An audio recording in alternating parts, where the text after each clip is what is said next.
إن الحمد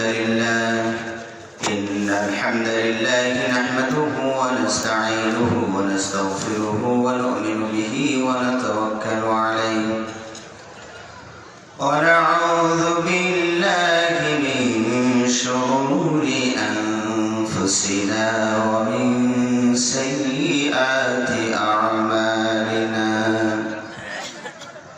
من يهده الله فلا مضل له ومن يضلل فلا هادي له وأشهد أن لا إله إلا الله وحده لا شريك له وأشهد أن محمدا عبده ورسوله أما بعد فأعوذ بالله من الشيطان الرجيم بسم الله الرحمن الرحيم تبارك الذي بيده الملك وهو على كل شيء قدير الذي خلق الموت والحياة ليبلوكم أيكم أحسن عملا وهو العزيز الغفور عن أبي هريرة رضي الله تعالى عنه قال قال رسول الله صلى الله عليه وسلم أكثروا ذكر هذه لذات الموت رواه الترمذي والنسائي وابن ماجه وصححه الشيخ الألباني رحمهم الله الحمد لله সমস্ত প্রশংসা যাবতীয় গুণগান মহান আল্লাহ চিরঞ্জীব আল্লাহ সুবহানাহু ওয়া তাআলার জন্য, যিনি আমাদেরকে এখন পর্যন্ত হায়াতে রেখেছেন, প্রাণে রেখেছেন, বেঁচে রেখেছেন। এজন্য আল্লাহর কৃতজ্ঞতা এবং শুকরিয়া জানাচ্ছি আলহামদুলিল্লাহ। অতঃপর অসংখ্য অগণিত অজস্র সালাত ও সালাম শান্তি ধারা বর্ষিত হোক আমাদের প্রিয় নবী, বিশ্ব নবী, সর্বশেষ ও সর্বশ্রেষ্ঠ নবী নবী মুহাম্মদ রাসূলুল্লাহ সাল্লাল্লাহু আলাইহি ওয়াসাল্লামের প্রতি। সম্মানিত সুযোগ্য শ্রদ্ধাভাজন আজকের এই মাহফিলের সভাপতি সাহেব, বিজ্ঞ উলামায়ে কেরাম, বিভিন্ন পর্যায়ের নেতৃবৃন্দ, অতিথিবৃন্দ এবং আমার সামনে উপবিষ্ট বয়োজ্যেষ্ঠ বয়োকনিষ্ঠ সুধীমণ্ডলী, পর্দার অন্তরালে মা ও বোনগণ, আমি আপনাদের সামনে পবিত্র কোরআন কারীমের সূরাতুল মুলক এর প্রথম দুটি আয়াত তেলাওয়াত করেছি এবং বিশ্বনবী মুহাম্মদ রাসূলুল্লাহ সাল্লাল্লাহু আলাইহি ওয়াসাল্লামের অসংখ্য আমিও বাণী হতে একটি বাণী পাঠ করেছি। এই আয়াত এবং হাদিসকে সামনে রেখে আমি আপনাদের সামনে যে বিষয় নিয়ে আলোচনা করার ইচ্ছা পোষণ করি সেটি হচ্ছে মৃত্যু ও তৎপরবর্তী অবস্থা তথা পরকালীন চিন্তা ভাবনা। সম্মানিত ভাই ও বোন, আজকে বিশ্বে পাপের ছড়াছড়ি চলছে। এমন কোনো পাপ পৃথিবীতে পাওয়া যাবে না যার অস্তিত্ব নেই, প্রকাশ পায়নি এমন কোনো পাপ মনে হয় জগতে নেই। যেদিকে তাকাবে শুধু পাপ আর পাপ। এই পৃথিবীর মানুষ, এর সংখ্যা বলা হয় 800 কোটি। এই 800 কোটি মানুষের মধ্য হতে মাত্র 150 কোটি মুসলিম, তাদের কোনো নাই। বাকি থাকলো কত কোটি? 650 কোটি। এই 650 কোটি মানুষ একদম খাঁটি পাপী, কথা ঠিক না? বেশি 650 মানুষ নির্ভেজাল পাপী। এই পাপের মাঝে কোনো ভেজাল নাই, পিওর একদম খাঁটি পাপী। সারাটাক্ষণ তারা কুফরি নামক পাপের ভিতরে নিমজ্জিত আছে, শিরকের ভিতরে আছে, অনেকে আবার নাস্তিকবাদের দিকেও ধাবিত হয়েছে। তারা শুয়ে থাকলেও গুনাহ করে, ঘুমাইলেও গুনাহ করে, দাঁড়ালেও গুনাহ করে, খেতেও গুনাহ করে, পড়তে সর্ব অবস্থায় মানে অবিরত বিচ্ছিন্ন হয়ে এই 650 কোটি মানুষ গুনার ভিতরে হাবুডুবু খাচ্ছে। কথা ঠিক না বেটা? বাকি থাকলাম আমরা 150 কোটি মুসলিম। আমার কাছে মনে হয় এই 150 কোটি মুসলিমের ভিতরেও শিয়া, কাদিয়ানী, বাহাই এদেরকেও মনে হয় গণনা করা হয়েছে। এগুলো বাদ দিলে থাকবেই বা কতজন থাকবো আমরা? ধরে নিলাম 150 কোটি। এই 150 কোটি মানুষের ভিতরেও এমন কোনো পাপ নেই যে এই 150 কোটির ভিতরেও খুঁজে পাবো না। এই 150 কোটির ভিতরে শিরিক আছে, কাবিরা গুনাহ যা যা লিস্ট আপনার কাছে আছে সব এই 150 কোটির ভিতরে কারো না কারোর ভিতরে আছে। আমি এই কথা বলছি না ধরাভাবে সবাই সবগুলো পাপ করে ফেলেছেন এটা আমি বলছি না, কিন্তু এই সমাজে শিরিক আছে, খুন খারাপি আছে, চুরি ডাকাতি আছে, ব্যভিচার আছে, অর্থ আত্মসাৎ করা আছে, জমি দখল করা আছে, পিতামাতার সাথে খারাপ আচরণ আছে। কথা ঠিক না বেটা?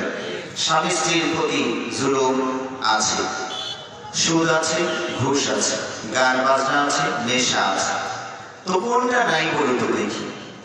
পাপের প্রতিযোগিতা চলছে, প্রতিটি রাত অতিবাহিত হয়, কি পরিমাণ গুনাহ হয় আপনারা জানেন? আল্লাহু আকবার। আজকে রাত্রের ভিতরে কতগুলো গুনাহ হবে, আবাসিক হোটেলগুলো থেকে শুরু করে যত্রতত্র ব্যভিচার নামক গুনাহটাই আজকে রাতের ভিতরে কত কোটিতে ঘটে যাবে আল্লাহই ভালো জানেন। আস্তাগফিরুল্লাহ ওয়া আতুবু ইলাইহি। সকাল হতে না হতেই সকাল 8টা-9টা থেকেই সুদের লেনদেন শুরু হয়ে যাবে, বিকেল 4টা পর্যন্ত অবিরত চলছে। কথা ঠিক না বেটা? সব ব্যাংকগুলো খুলে যাবে, সুদের মানে বৈধভাবে পাপের আয়োজন চলছে। এইভাবে দেখবেন পাপ আর পাপ প্রত্যেকটা ঘরে ঘরে বাজনা গান চলছে অহরহ। এগুলো যে পাপ তা তোমরা ভুলেই গিয়েছি, তাই না? ছবি উঠানো ক্যামেরা, আগে তো একটু মানে স্টুডিওতে যাওয়া লাগতো, একটা ঝামেলাই ছিল।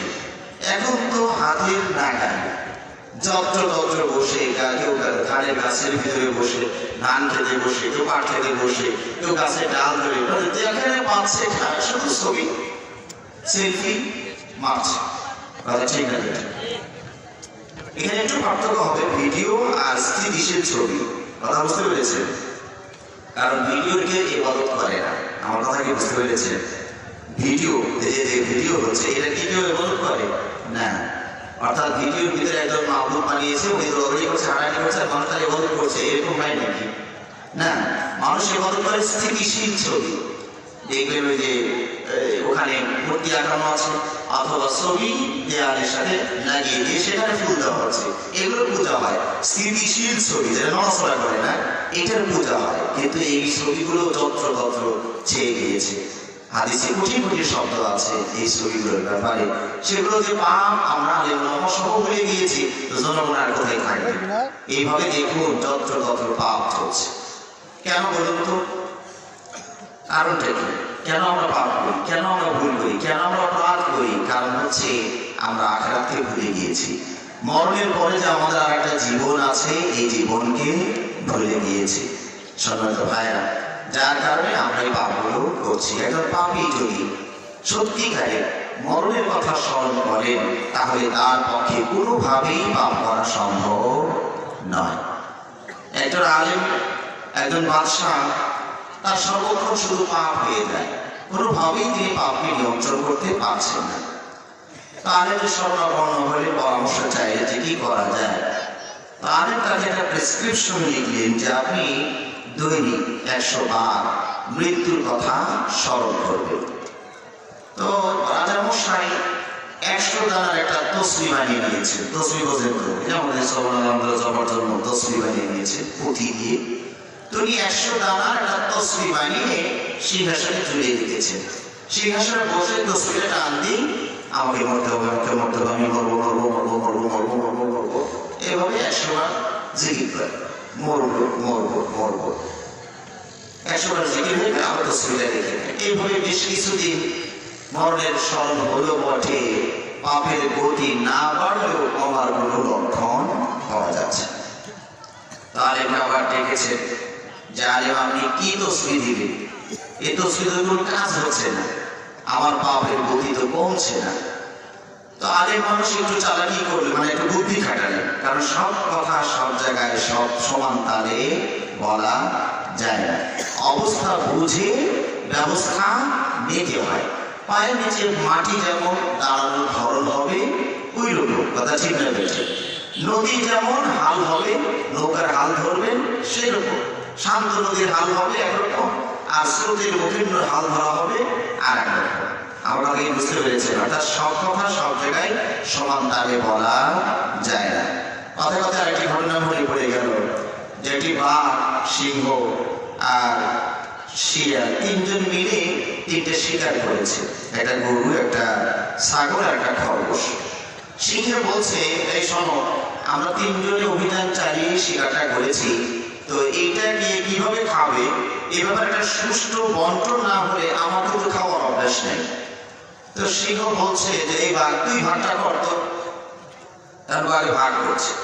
রাজা মশাই, আপনি বলেন রাজা, দেহটা ইয়া বড়া, আপনি গরুটা খান, আমি যেহেতু বেঝো আমি ছাগলটা খাই, আর শিয়াল যেহেতু ছোট ও খরগোশটা খাক।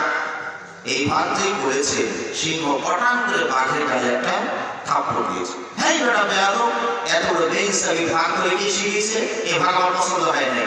এই শিয়াল তুই ভাগ করতো, তোর ভাগ আমার পছন্দ হয় না। শিয়াল এখন ভাগ করে, রাজা মশাই এরা ভাগাভাগি কি আছে কিছু তো বুঝলাম না। সকালবেলা ক্ষুদাটা ছোট থাকে, তখন আপনি খরগোশটা খাবেন। দুপুরবেলা ক্ষুদাটা বড়, তখন আপনি গরু খাবেন। রাত্রিবেলা ক্ষুদাটা মাঝামাঝি থাকে, তখন আপনি ছাগল খাবেন। এটা ভাগাভাগি কি আছে কিছুই তো বুঝলাম না। সিংহ বলে, মাশাআল্লাহ মাশাআল্লাহ, এত সুন্দর ইনসাফ ভিত্তিক ভাগ করে কি শিখাইল? তার শিয়ালে বলছে, কিছুক্ষণ আগে যে বাঘকে থাপ্পড় মারছে, ওতেই বোঝা হয়ে গেছে যে আমার ভাগটা কেমন করে কম লাগবে। কথা বুঝলেন না? তারা এই মানে দাস নিয়ে নিয়েছে। আরেক দেখছেন, আমি যদি বলি যে আমার প্রেসক্রিপশন ঠিক আছে, আমার আমলের সমস্যা, তাহলে তো আলেমের অবস্থা খারাপ হয়ে যায়। কি বলেন? আমার আমলের সমস্যা মানে এই ধরে আমি গ্রেফতার করে আমি ফাঁসি দিয়েছি, তাই একটা দ্রুত ব্যবস্থা নিয়ে নিতে পারে রাজা। তিনি একটা কৌশল করে বলে, রাজা মশাই, আপনার রাজমন্ত্রীদের ভিতরে কোন মৃত্যু দণ্ডপ্রাপ্ত আসামি আছে নাকি? হ্যাঁ অবশ্যই আছে, একজন আছে, যে কোনো সময় আমরা ফাঁসির কাছে ঝুলিতে পারি এরকম আসামি আছে, তো তাকে একটু নিয়ে আসে। হ্যাঁ, এই যে যুবকটা মৃত্যুদণ্ডপ্রাপ্ত আসামি, যখন তখন আমরাকে ফাঁসির কাছে ঝুলিতে পারি, আমার দয়া মায়ের উপরে আবদ্ধ রেখে দিয়েছে। রাজার অনুমতি নিয়ে আলে বললেন যে, হে যুবক, আজ রাত 12টা 1 মিনিটে তোমার ফাঁসি হবে। তো তোমার যা যা করতে মন চায়, যা যা খেতে মন চায় খেয়ে নাও, যাও নিয়ে যাও। একটা আবদ্ধ ঘরের ভিতরে নেওয়া হয়েছে, সেখানে যাবতীয় আয়োজন তার সামনে দেওয়া হচ্ছে, কিন্তু কোনোভাবেই সে সাড়া দিচ্ছে না। তার সামনে পোলাও কোরমা দেওয়া হলো, সে খায় না। তার সামনে মদ দিয়ে দেওয়া হলো, বলেই যেহেতু যাবা একটু আনন্দ ফুর্তি করেই যাও, মদও খায় না। পরমা সুন্দরী একটা নারী তার সামনে দিয়ে দেওয়া হলো, যে মরেই যেহেতু যাবা একটু আনন্দ বিনোদন কিছু আছে না, করে দিয়েই যাও। সে নারীর দিকে, নারীকে স্পর্শ করা তো দূরের কথা, চেয়েও দেখলো না, সারাক্ষণ শুধু কাঁদছে আর ঘড়ির দিকে তাকাচ্ছে। হ্যাঁ, আর কতক্ষণ সময় আছে? 12টা 1 মিনিট, তো এই তো আর 51 মিনিট আছে। সারাক্ষণ কাঁদছে আর কাঁদছে, অঝোর নয়নে কাছে, কে আমার কি হবে, আমার বাবা মা কি হবে, আমার স্ত্রীর কি হবে, আমার ছেলে মেয়ের দায়িত্ব কে নিবে। সারাক্ষণ শুধু কাঁদছে আর কাঁদছে, কোনো ভাবে সে হাত দিচ্ছে না। রাজামশাইকে একটা ছিদ্র দিয়ে এটা দেখার ব্যবস্থা করে দিয়েছে। তো যখন ঘটনা শেষ হয়ে গেল, রাজামশাইকে জিজ্ঞেস করলেন, কি দেখলেন? আহা, দেখেছি কিভাবে মৃত্যুকে স্মরণ করতে হয়, তাই ছোট্ট ঘটনা থেকে আমি বুঝলাম। ওই যুবকটা কি তসবিহ বানিয়ে নিয়েছিল যে আমাকে মরতে হবে, আর 12টা 1 মিনিট আমার মরতে হবে, আমাকে মরতে হবে, মরবো মরবো মরবো, এরকম কি তসবিহ বানিয়ে নিয়েছিল? মুখে কি বলছে যে আমাকে মরতে হবে মরতে হবে, আমি মরবো মরবো? মুখে কি বলছে? তার সারা শরীরের ভিতরে মৃত্যুর জিকির শুরু হয়ে গেছে। কথা ঠিক না? শুধু মুখেও নাই, হাতের তসবিও নাই, সারা শরীরে মৃত্যুর জিকির শুরু হয়ে গেছে। চোখ দিয়ে ঝরঝর করে পানি বেয়ে যায়। এত পাপ তার সামনে দিয়ে দেওয়া হলো, কোনো পাপে সেটা করে না। রাজামশাই বুঝলেন যে মরণকে কিভাবে স্মরণ করতে হয়। এভাবে তসবিতে শুধু চললে হবে না, অন্তরের অন্তঃস্থল দিয়ে যে আমি আপনি মরণকে স্মরণ করি, তাহলে আমার এই ইবাদতের কোয়ালিটি অনেক উপরে আবার লেভেলের হবে, ঠিক কিনা? আজকে ফজরের সালাতে দাঁড়ানোর সময় যদি বলেন আল্লাহু আকবার, এবং নিয়তের মধ্যে যদি এই কথাটা ভাসিয়ে তোলে, এই দুটো সালাতে আমার জীবনের শেষ সালাত, আর আমি কোনোদিন সালাতে দাঁড়াতেই পারবো না। ডানে বামে সালাম ফিরিয়ে দিব, মালাকুল মউত আমার রূহটা কবজা করে নেবে। বলুন আপনার সালাত পড়ার ধরনটা কেমন হবে? মনটা কত সুন্দর হবে? জীবনের যত পাপ আমি বলেছি সবগুলো হাজির হয়ে যাবে। চোখের পানি আর কত আছে ঝরঝর করে বেয়ে পড়বে, আল্লাহ মাফ করে দিয়ে এটা করেছি সেটা করেছি, মানে সুন্দর করে ইবাদত করতে পারবেন। কিন্তু আমরা সালাতে তো দাঁড়াই বাঁচার আশায়। এখন একটু লামসাম করে পড়ে একটু ব্যস্ততা আছে, তো এই জোহরটা একটু ভালো করে পড়বো, কথা বুঝতে পেরেছে? জোহরে আরো ব্যস্ততা, এটা একটু মোটামুটি করে পড়ে নিই, আসরটা একটু ভালো করে পড়বো নি। আমরা বাঁচার নিয়তেই সালাত করছি, এই জন্য আমাদের সালাতের তেমন উন্নতি হচ্ছে না, আমরা পাপ থেকেও বিরত হতে পারছি না। সম্মানিত ভাইরা, আমার আপনার মৃত্যু মরণ যে কোনো মুহূর্তে হয়ে যেতে পারে। মৃত্যুকে কিভাবে স্মরণ করতে হয় সেটা আপনি দেখেছেন। আল্লাহ নবী সাল্লাল্লাহু আলাইহি ওয়াসাল্লাম বলছেন, আযকিরু যিকরা হাযিহি লাযাতিল মাউত, সুখের মূলে কুঠারাঘাতকারী মরণের কথা বেশি বেশি স্মরণ করো। কারণ ওই যে বললাম, মৃত্যুর কথা বেশি স্মরণ করলে আপনি পাপ থেকে বেঁচে যাবেন এবং অন্যায় থেকে বিরত হবেন। একজন চোর যদি মনে করে চুরি করতে গিয়েছে, সে বিশ্বাস করছে যে চুরি করাও শেষ, টাকাটা আমি মানে স্বর্ণটা টাকাটা 2 লাখ টাকা আমি হাতে নিব, এরপরে আমার মৃত্যু হয়ে যাবে, টাকাটা আমি আমার পরিবারের কাছে পৌঁছাইতেও পারবো না। সে কি চুরি করবে? বলুন, লাভ কি? নিজেও খেতে পারবো না, পরিবারকেও দিতে পারবো না, তাহলে এটা চুরি করে আমার লাভ কি? কথা ঠিক না এটা? একজন খুনি যখন খুন করতে যায়, তিনি যদি মনে করেন যে খুনটা করাও শেষ, আমিও পিছন থেকে ঘুরিয়ে আসবে, আমিও মরে যাবো, তাহলে কি খুন করতে যাবে? কি বলে, খুন করতে যাবে না। এই জন্য আমরা যত পাপ করছি সবগুলোর মূল কারণ হলো আমরা মরণের কথা ভুলে গিয়েছি, আমরা বাঁচার আশায় আছি। সম্মানিত ভাইরা, নিঃশ্বাসের কোনো বিশ্বাস নেই, যে কোনো মুহূর্তে আমি চলে যেতে পারি। আসার সিরিয়াল আছে, যাওয়ার কোনো সিরিয়াল নেই। আগে দাদা এসেছিলেন, তারপরে বাবা এসেছেন, তারপরে আমরা নাতিরে এসেছি। যাওয়ার সময় কি সিরিয়াল এটাই থাকবে? আগে দাদা যাবেন, পরে বাবা যাবেন, পরে আমি যাব, এরকম কি কোন সিরিয়াল আছে? সম্মানিত ভাইরা, যখন তখন আগেই বলেছি নিঃশ্বাসের কোনো বিশ্বাস নাই। এখন আমি আলোচনা করছি, মৃত্যুর সময় হয়ে গেলে মালাকুল মউত এসে বললেন, আব্দুল্লাহর সময় হয়ে গিয়েছে, আসো। আমি আলোচনা করছি, আলোচনা শেষ হোক এই সুযোগ নেই। আপনি আলোচনা শুনছেন, মালাকুল মউত এসে শুধু বলবেন মানে বোঝা যাক বা না যাক, আপনাকে চলে যেতে হবে, এই কথা বললে হবে না। আলোচনাটা শুনি, এটা ভালো ব্যতীত আছে, এটা অপেক্ষা করেন না, কি সমস্যা আপনার? সে কি সময় দিবে আপনাকে? সম্মানিত ভাইরা, এই মৃত্যু থেকে রেহাই পাওয়ার কোনো ব্যবস্থাপনা আমাদের হাতে নেই। আমরা মানুষকে মুহূর্তের ভিতরে মেরে ফেলার যাবতীয় আয়োজন করেছি। একটা পারমাণবিক বোমা মেরে দিয়ে লক্ষ লক্ষ মানুষ একটা 2টা মিনিটে সাফ হয়ে যাবে, ঠিক না? এটা মানুষকে মারার যত প্রযুক্তি আছে মানুষ অর্জন করেছে, কিন্তু বাঁচানোর প্রযুক্তি কয়টা আছে? হাসপাতাল করেছেন, সেখানেও মানুষ মরে যায় না, বাঁচাতে পারবেন না, ঠেকাতে পারবেন না। যে ডাক্তার চিকিৎসা করছে সে ডাক্তারও মারা যায়। মরণ থেকে বাঁচার কোনো উপায় আমাদের হাতে নেই। এই মরণ একদিন আমার কপালে, আমার বাড়িতে, আপনার বাড়িতে আসবে। তবে মালাকুল মউত রাস্তা চিনতে যতটুকু দেরি হয়, তাই না? রাস্তা কি চেনে না আপনার বাড়ি? মালাকুল মউত চেনে না আপনার বাড়ি? আপনার দাদাকে নিয়ে গিয়েছেন, দাদিকে নিয়ে গিয়েছেন, রাস্তাটা চেনা আছে। আমরা এসেছি মরণ টিকিট কেটেই এসেছি, ফেরত টিকিট কেটে এসেছি। আমি আপনার তারিখটা ভুলে গেলেও পাইলটে ভুলে নেয়। আমার কথা কি বুঝতে পারছেন? আমি জানি না কখন সেই তারিখ, টিকিট কেটেছি আমরাই কেটে এসেছি, কিন্তু তারিখটা আমরা জানি না, দিন তারিখ আমরা জানি না। কিন্তু মালাকুল মউত তিনি মরণ ফ্লাইটটা উড়াল মেরেছেন, সারাক্ষণ মরণ বিমান চালাচ্ছে। সময় হয়ে গেলে আপনারা বলবে তোমার সময় হয়ে গেছে, চলো। কথা ঠিক না? ঠিক। সম্মানিত ভাইরা, আমরা সাবধান হওয়ার চেষ্টা করি, সতর্ক হওয়ার চেষ্টা করি। আল্লাহ রাব্বুল আলামিন আমাদেরকে তৌফিক দান করুন। এই মৃত্যু থেকে, এই মৃত্যু প্রত্যেকটি গ্রহণ করতে হবে, মৃত্যুর শান সবাইকে আস্বাদন করতে হবে। আল্লাহ রাব্বুল আলামিন এই ব্যাপারে চ্যালেঞ্জ করেছেন। কুল্লু নাফসিন যায়িকাতুল মাউত, প্রতিটি আত্মা মৃত্যুর স্বাদ আস্বাদন করবেই করবে, কোনো রক্ষা নেই। আল্লাহ রাব্বুল আলামিন আর বলেন, কুল ইন্নাল মাউতাল্লাযী তাফিরুনা মিনহু ফাইন্নাহু মুলাকীকুম। মানুষেরা, যে মৃত্যু থেকে তোমরা পলায়ন করছো, পালিয়ে বেড়াচ্ছো, অসুস্থ হলে হাসপাতালে দৌড়, ডাক্তারের কাছে দৌড়, এটা সেটা যাবতীয় ব্যবস্থাপনা গ্রহণ করছো, যত ব্যবস্থাপনায় গ্রহণ করো না কেন, মৃত্যু তোমার সাথে সাক্ষাৎ করবেই করবে। আল্লাহ রাব্বুল আলামিন আরো শক্ত করে বলেন, আইনামা তাকুনু ইউদরিকুমুল মাউত ওয়ালাউ কুনতুম ফি বুরুজিন মুশাইয়াদা, যেখানেই থাকো না কেন সেখানেই তোমার মৃত্যু সাক্ষাৎ করবে, ক্রাশ করবে। পালানোর বাঁচার কোনো ব্যবস্থাপনা আমাদের কাছে নেই।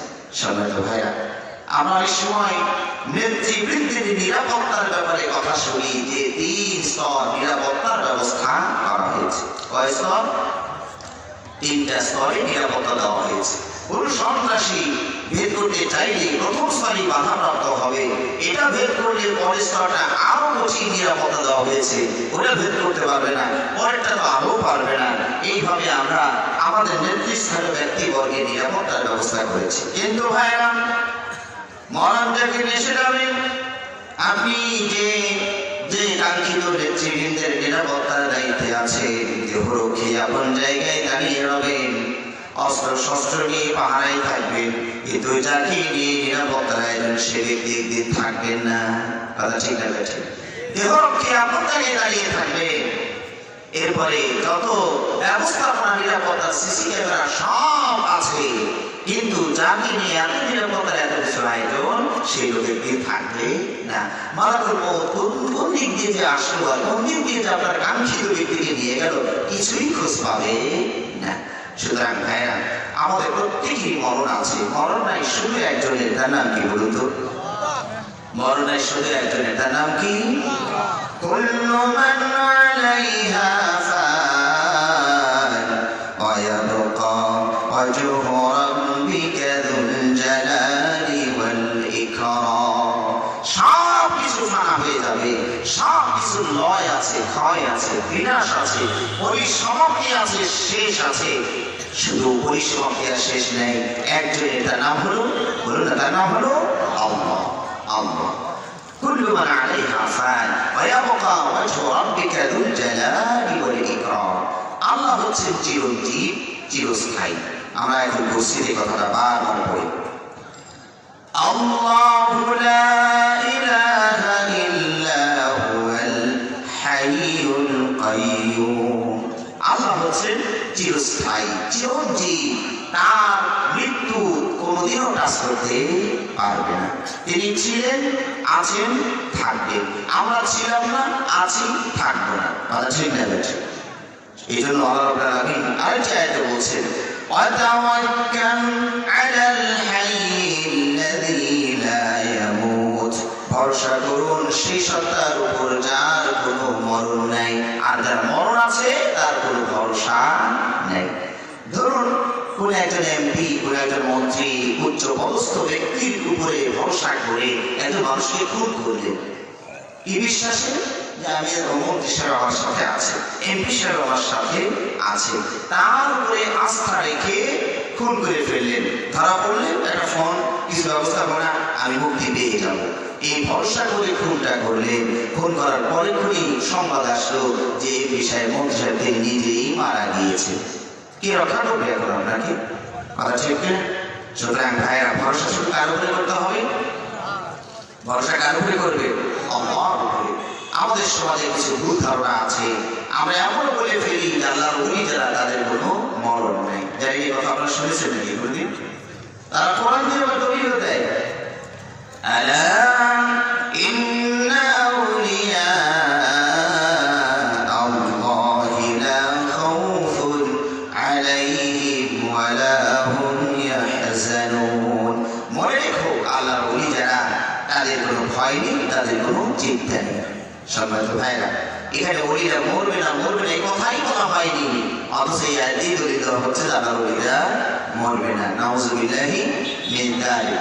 সম্মানিত ভাইরা, আসলে ওলি যে কে সেটাই তো আমরা চিনলাম না। আমরা আমাদের দেশের বারো আউলিয়া দেশ বলে থাকি। বারো আউলিয়া, আরগুলো কি? আউলিয়া শয়তানেরা, ওরাই শুধু আউলিয়া, আল্লাহর ওলি। আর আপনারা কি আল্লাহর ওলি না? কি বলেন? আমাদের ওলি কে? আল্লাহ সুবহানাহু ওয়া তাআলা। সূরা বাকারায় আল্লাহ বলে দিয়েছেন, আল্লাহু ওয়ালিয়ুল্লাযীনা আমানু ইউখরিজুহুম মিনাল-যুলুমাতি ইলান-নূর। ওলি কে আমাদের? আল্লাহু ওয়ালি। আল্লাহু ওয়ালি, আল্লাহু ওয়ালিয়ুল্লাযীনা আমানু। মুমিন যারা তাদের ওলি হলেন স্বয়ং আল্লাহ। আচ্ছা, আল্লাহ যদি আপনার ওলি হয় তাহলে দুনিয়ার কোনো ওলি ধরার দরকার আছে? যদি আপনার সাথে সরাসরি প্রধানমন্ত্রীর সম্পর্ক থাকে তাহলে আপনি কোন দুঃখে এমপি মন্ত্রীর ভায়া করতে যাবেন? কথা ঠিক না বেঠিক? এমপি মন্ত্রীকে ভায়া ধরেছেন, তার মানে প্রধানমন্ত্রীর সাথে সম্পর্ক আপনার নষ্ট হয়েছে। কথা ঠিক না বেঠিক?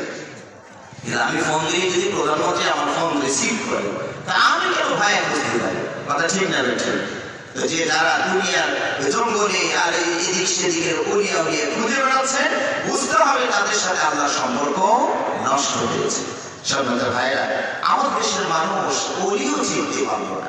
ওলি যে কি জিনিস, ওলি কাকে বলা হয়, আসলে মানুষ কাউকে ওলি বলতে পারে কিনা এটা আমরা বুঝলাম না। আমাদের দেশের মানুষ ওলি টিভি কারা পায়? যারা পুরো কাপড় খুলে ফেলেছে তারা আল্লাহর ওলি টিভি পায়। কথা ঠিক না বেঠিক?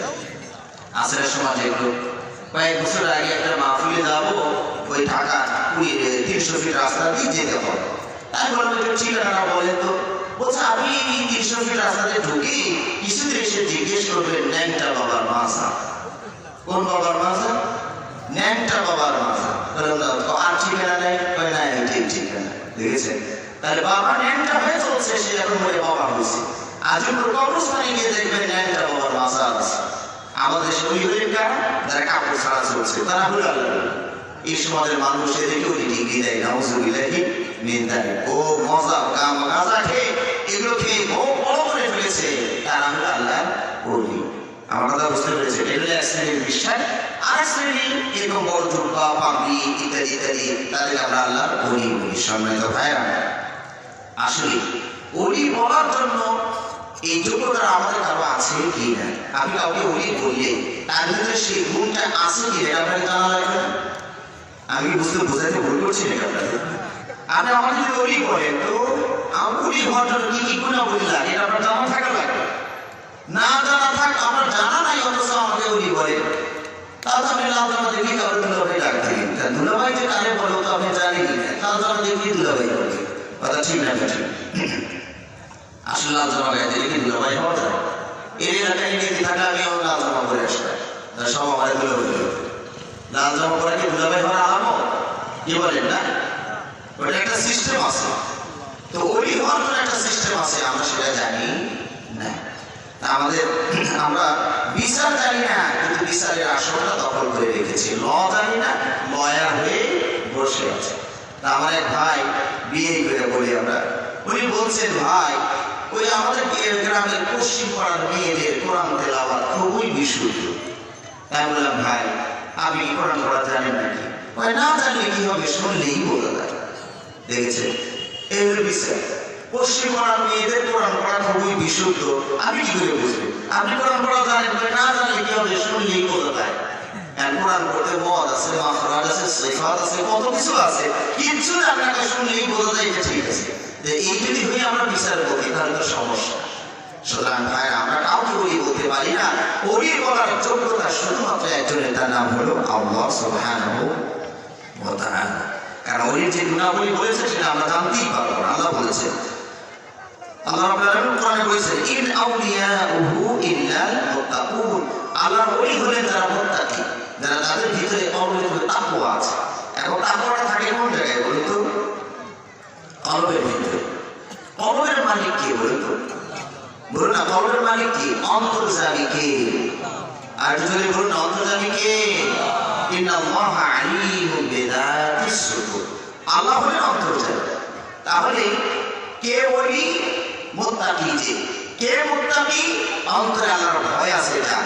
কার ভয় আছে না আছে জানেন কে? শুধু আল্লাহ। আমরা তো অন্তরে খবর জানি না। কথা ঠিক না ঠিক? সুতরাং আমরা কাউকে ওলি বলতে পারি না। আবু বকরকে ওলি বলা হয় না, কিন্তু আমাদের সমাজে যত্রতত্র ওলি ওলি ওলি, সব জায়গায় খালি ওলি ওলি করি। আসলে আমরা কাউকে ওলি বলতে পারি না। ওলি বলতে পারে শুধু একজন, তার নাম কি? সম্মানিত ভাইরা, আল্লাহর ওলি হন আর যেই হন না কেন, মরণ তাকে স্পর্শ করবে না করবে না? কি বলে, মরণ তাকে ধরবে না ধরবে না? অবশ্যই ধরবে। নবী রাসূলরা মরণ শয্যায় শায়িত ছিলেন, মরণের ডাকে সাড়া দিয়েছেন। আদম আলাইহিস সালাম মরণের যখন সময় হয়ে গেল, মালাকুল মউত উপস্থিত হলেন। আদম আলাইহিস সালাম জিজ্ঞেস করলেন, কেন তুমি এসেছো? আমার তো আরো 40 বছর হায়াত বাকি আছে। ফেরেশতা বলছেন, কেন? আপনি তো আপনার সেই 40 বছর আপনার ছেলে দাউদকে দিয়েছেন, রূহের জগতে লেনদেন হয়ে গিয়েছে, এখন আর আপত্তি করলে চলবে না। আল্লাহ রাব্বুল আলামিন আদমের পিঠে স্পর্শ করে আদমের ওরসটা, যত সন্তান দুনিয়াতে আসবে সবাইকে আদমের সামনে উপস্থিত করলেন এবং প্রত্যেকের চোখের সামনে একটা আলো দিয়ে দিলেন। একটা আলো বেশি উজ্জ্বল। আদম আলাইহিস সালাম তাকে জিজ্ঞেস করলেন, আল্লাহ রাব্বুল আলামিন জিজ্ঞেস করলেন, আল্লাহ এই যে আলোটা বেশি ঝলমল করে, এই ছেলেটাকে? আল্লাহ রাব্বুল আলামিন বলেন, এটা তোমার ছেলে দাউদ আলাইহিস সালাম। আল্লাহ তাকে কত দিনের হায়াত দিয়েছেন? মাত্র 60 বছরের হায়াত দিয়েছে। বাবা আদম বলেন, রব্বুল আলামিন আপনি আমাকে বলেছেন আমাকে 1000 বছর হায়াত দিয়েছেন, সুতরাং আমার 1000 বছর হতে আমার এই ছেলে দাউদকে 40 বছর দিয়ে 100 বছর পূরণ করে দেন। আল্লাহ রাব্বুল আলামিন লেনদেন পরিষ্কার করে দিলেন। দুনিয়াতে আসার পর আদম আলাইহিস সালামের যখন মরণ উপস্থিত হয়, ওই 1000 কথা মনে রেখেছেন, মাঝখানে যে লেনদেন হয়েছে ওরা ভুলে গিয়েছে। ফেরেশতাকে বলছেন, আমার তো আরো 40 বছর হায়াত আছে, কারণ আল্লাহ আমাকে বলে দিয়েছেন 1000 বছর আমি দুনিয়াতে থাকবো, তো 40 তো আছে। ফেরেশতা বলছেন যে না না, ওটা তো আপনি লেনদেন করেছেন রূহের জগতে, আমার ছেলে দাউদকে দিয়েছেন, আদম বলে কখন আমি বলে দিয়ে গেলাম?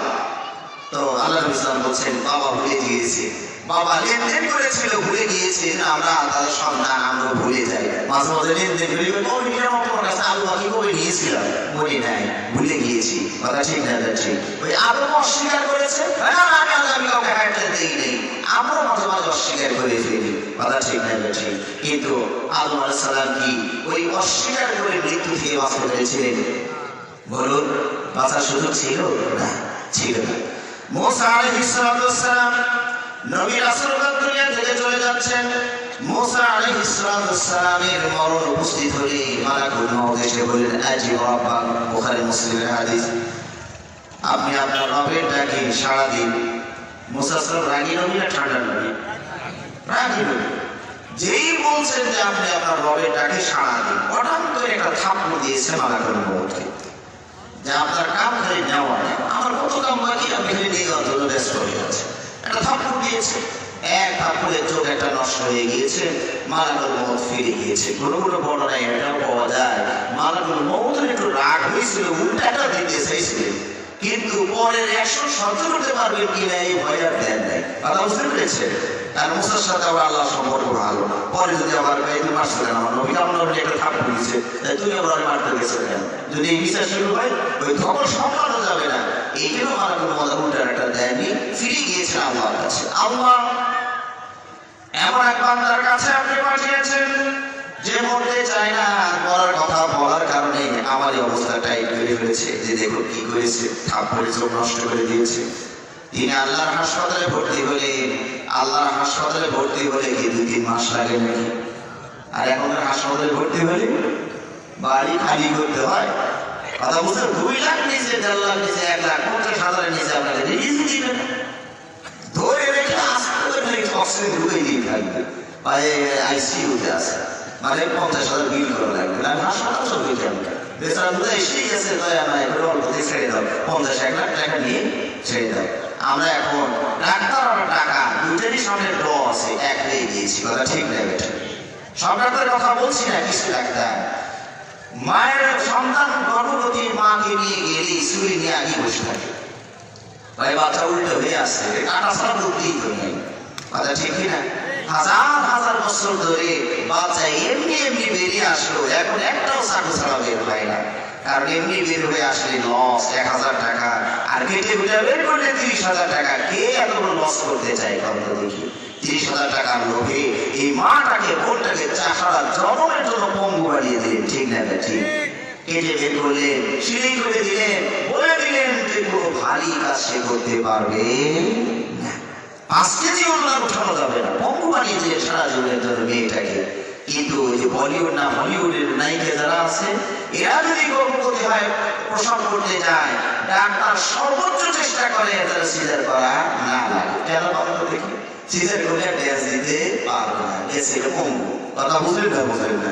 এই জন্য ওইটাকে কেমন নর্মাল করানো যায় সর্বোচ্চ চেষ্টা করবে। আর আমার মা বন্ধুর কি অফার করছে, এইটাকে কেটে নষ্ট করে দিচ্ছি। আল্লাহ এটাকে হেদায়েত করুন, বলে আর নেই। আমরা বলছিলাম যে আমরা কিছু কিছু ওই ডাক্তার এখন ডাকাতের মতো হয়ে গিয়েছি, আল্লাহ আমাদেরকে হেদায়েত করুন, বলে আমি। আমরা বলছিলাম মালাকুল মউত আল্লাহর হাসপাতালে ভর্তি হয়ে কতক্ষণ লাগলো চিকিৎসা করতে, মুহূর্তের ভিতরেই চোখ ভালো হয়ে গেল।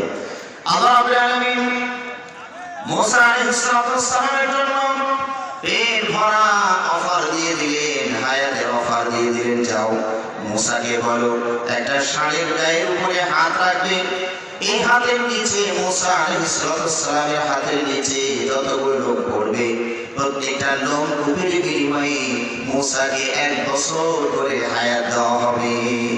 কতদিন বাঁচতে চাও? পেট ভরা হায়াত দিয়ে দিতে চাও। মালাকুল মউত এসে বলেন, মুসা আপনি কেউ তো মরতে চাইলেন না, আল্লাহ রাব্বুল আলামিন আপনাকে অফার দিয়েছেন একটা ষাঁড়ের গায়ে হাত রাখবেন, আপনার হাতের নিচে যতগুলো লোম পড়বে, পশম পড়বে, প্রত্যেকটা পশমের বিনিময়ে 1 বছরের হায়াত দেওয়া হবে। মুসা আলাইহিস সালাম জিজ্ঞেস করলেন, তারপরে কি?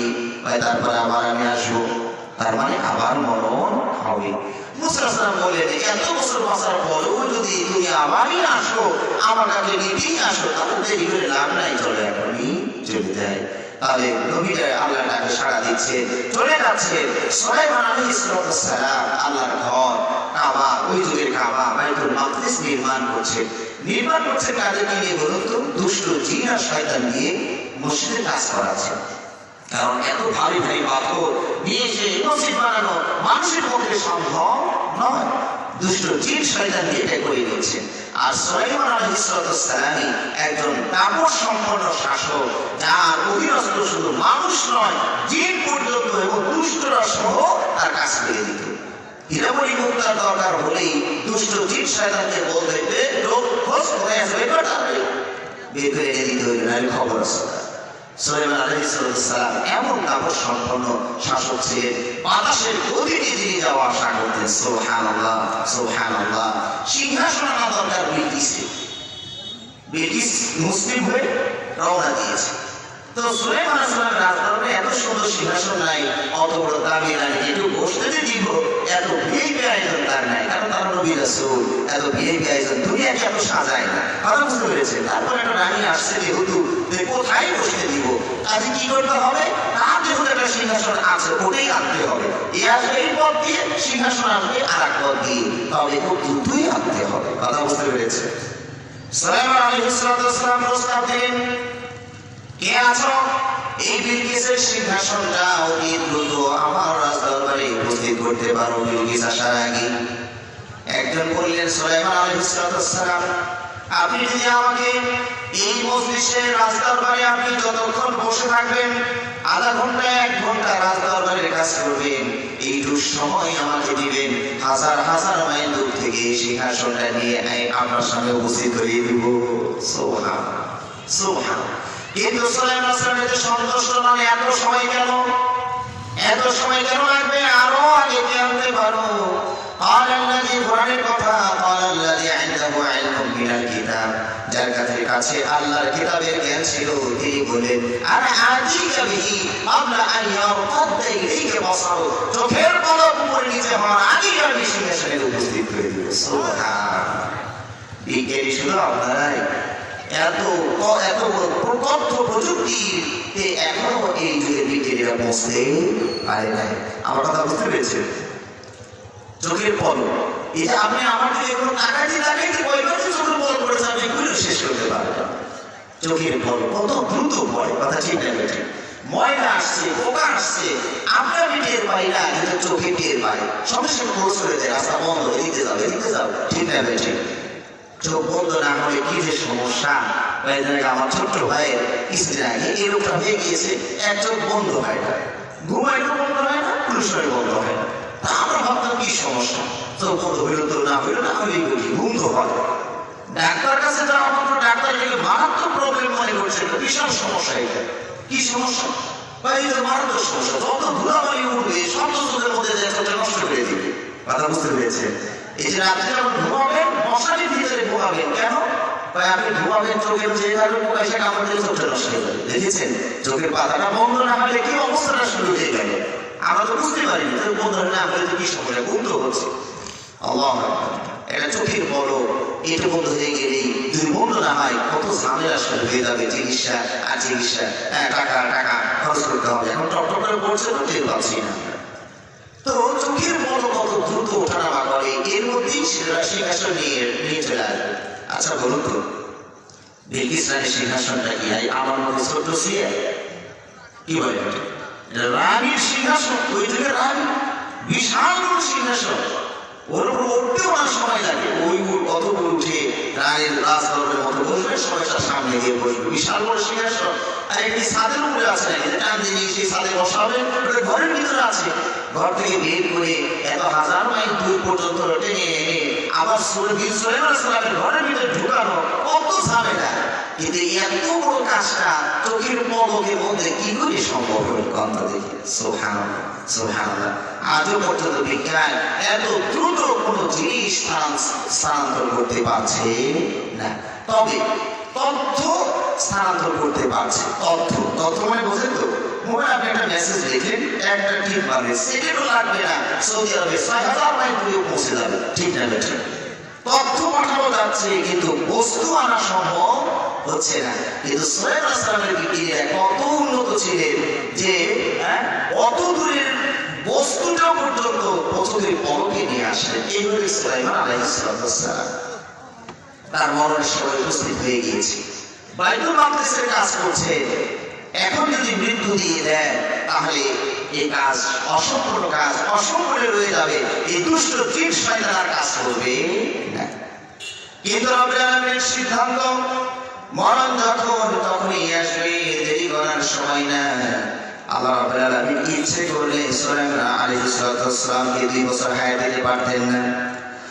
যেহেতু আপনি আমার ঘর নির্মাণ কাজের দায়িত্বে আছেন, কাজেই হায়াত শেষ হয়েছিল, কি হয়েছে, আমি আমার প্যাকেজ থেকে আরো কিছু দিয়ে দিলাম। কিন্তু হায়াত শেষ হলে নবী হলেও হায়াত বাড়ে না, আল্লাহর কাজে থাকলেও হায়াত বাড়ে না, তিনি কাজে থাকলেও হায়াত বাড়ে না। আল্লাহ রাব্বুল আলামিন সুলাইমান আলাইহিস সালামকে সময় মতোই নিয়ে গেলেন, কিন্তু কৌশল করলেন। সুলাইমান আলাইহিস সালাম লাঠির উপরে দাঁড়িয়ে আছেন, মরণ হয়ে গেল, মৃত্যু হয়ে গেল, কিন্তু তিনি দাঁড়িয়ে থাকলেন। দুষ্ট জিন শয়তান কাজ করে আর মনে মনে ভাবে আগে তো একটু বাড়িতে গেছে, এখন বাড়িতেও যায় না, তাড়াতাড়ি কাজ করে নাহলে খবর আছে দেখো মটর কোথায় না।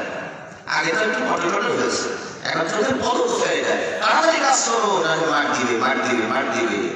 জিন শয়তান ভয়ে কাজ করছে, দ্রুত কাজ করছে। সুলাইমান আলাইহিস সালাম কত বছর আল্লাহ এইভাবে তাকে রেখেছেন আল্লাহ জানেন। উলু পোকা, রুই পোকা, নাকি পোকা বলেন, যে পোকা যে কাজ করে বেড়াটা খেয়ে ফেলে, উলু পোকা, উই পোকা, রুই পোকা, একটা ভাষা। সে খেতে খেতে যখন পুরোটা শেষ করে দিয়েছে সুলাইমান আলাইহিস অপাস করে পড়ে গিয়েছে। এগুলো কিসসা কাহিনী নয়, হ্যাঁ কিসসা কাহিনী, তবে কোরআনে আছে। কথা বুঝতে পেরেছেন?